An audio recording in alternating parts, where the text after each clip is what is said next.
très vite, le ton monte. Robert Duverne, vous voyez, qui est prêt à en découdre visiblement avec le capitaine de l'équipe de France. Et les deux hommes sont séparés, même si Patrice Evra, lui, restait visiblement très calme, sont séparés par Raymond Domenech. Robert Duverne quitte le terrain en lançant son chronomètre et en hurlant « c'est fini, cette fois, c'est terminé ».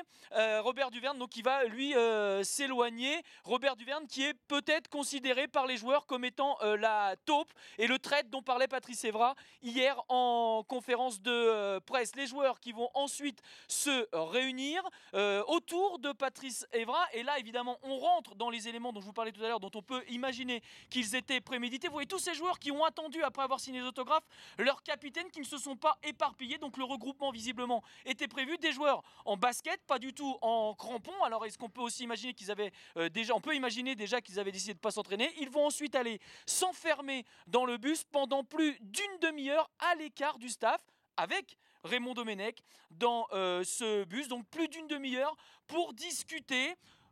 Raymond Domenech va ensuite sortir de ce bus, un papier en main, se diriger vers une meute de journalistes qui l'attendaient pour lire donc un communiqué et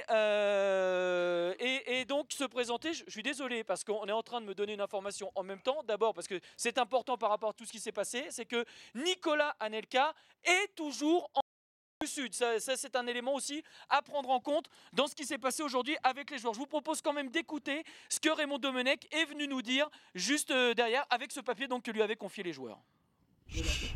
C'est un communiqué des joueurs. Par ce communiqué, tous les joueurs de l'équipe de France, sans exception, souhaitent affirmer leur opposition à la décision prise par la Fédération française de football d'exclure Nicolas Anelka.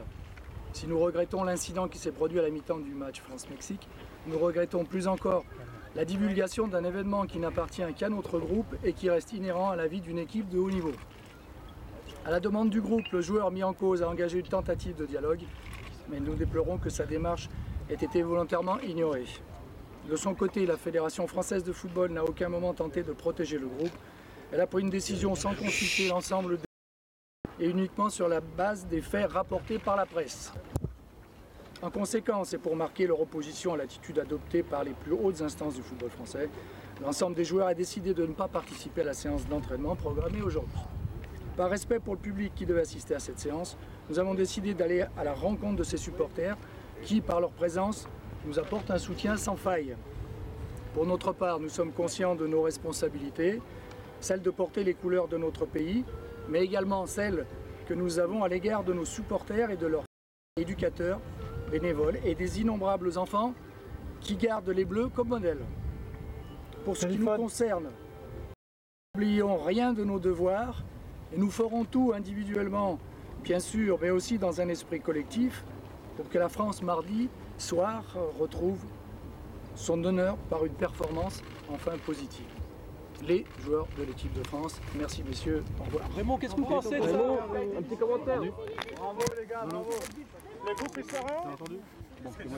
Voilà donc le communiqué donc, que les joueurs ont demandé à Raymond Domenech, le sélectionneur, de lire devant les journalistes. Ensuite, le bus a quitté le Field of Dreams, direction l'hôtel.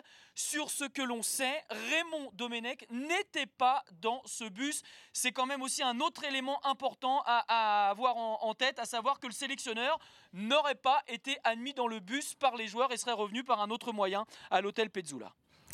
Et au milieu de ce chaos, le directeur délégué de la Fédération française de football, Jean-Louis Valentin, lorsqu'il a appris que les joueurs refusaient de s'entraîner, a claqué la porte. Écoutez-le, il a démissionné. Je rentre à Paris. Monsieur Valentin, il n'y a plus rien à faire là. Jean-Louis Valentin. Mais qu'est-ce qui se passe, monsieur Valentin?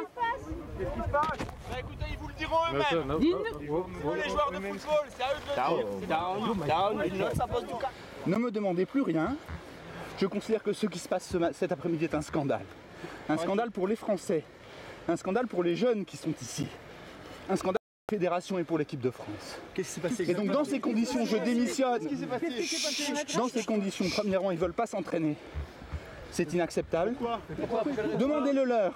C'est pas à moi de vous le dire, je suis pas le porte-parole des joueurs. Vous savez. Pour ce qui me concerne, c'est terminé. Je quitte la fédération. Je quitte naturellement mes fonctions. Vous êtes dégoûté. C'est clair, je suis écœuré et dégoûté. La faute à qui? La faute à qui? Racontez-nous ce qui s'est passé. Bon, Guy, on voit Jean-Louis Valentin donc quitter le centre et le terrain d'entraînement pour monter dans une voiture qui, on l'imagine, va le ramener lui aussi à l'hôtel. Guy, c'est du jamais vu. Les joueurs de l'équipe de France ont pris le pouvoir et s'en prennent ouvertement et directement à la Fédération française.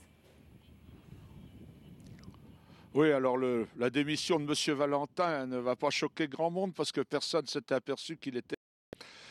pour ce qui concerne les dernières informations qu'on me passait dans la main,